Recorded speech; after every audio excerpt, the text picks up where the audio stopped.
भैया हम भोजपुरी गायक हीरो दीवाना आप सभी ग्रामवासियों से हाथ जोड़कर निवेदन करता हूँ कि आप सब रोहित भैया को भारी से भारी मतों से विजयी बनाई और ग्राम सभा समरी का विकास और उन्नत कराई। Recording by Yes Mighty Music Lakshmipur। Music by Oman Rock। सुना ये चाचा चाची हाथ जोड़ा तहानी रोहित भैया के जीता दी पराधानी।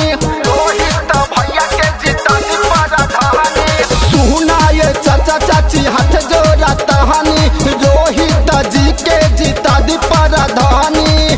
के बाटे अच्छा अपना मर्जी से चुनी रोहित जी के जीता दी पराधानी। ये चाची अब की जीता दी पराधानी।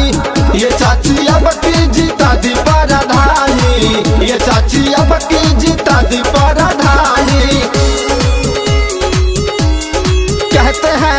कहते हैं जिंदा रहे चाहे जान जाए वोट उसी को दीजिए जो आपके काम आए। रोहित भैया जिंदाबाद जिंदाबाद जिंदाबाद। रोहित भैया जिंदाबाद जिंदाबाद जिंदाबाद।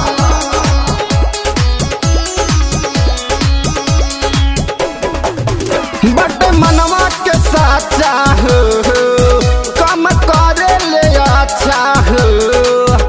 अरे ये चाची सुनी ना।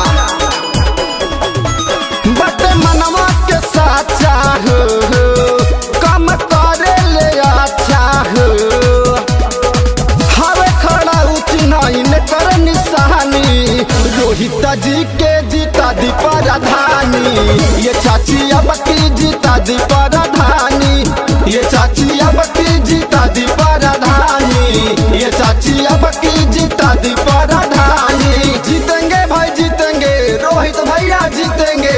जीतेंगे भाई जीतेंगे रोहित भैया जीतेंगे। खड़ा उठना जिंदाबाद जिंदाबाद जिंदाबाद। Music by Oman Rock।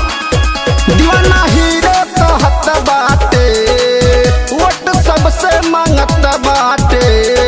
हरे रघुवर लोगन से विनती करता नहीं चाची नहीं के जीतैया। दीवाना हीरो तो हत बाटे वोट सबसे मांगत बाटे। कृष्ण बेदर्दी रोहित के पहचानी। ये चाची अब की जीता दी पराधानी। रोहित भैया के जीता दी पराधानी।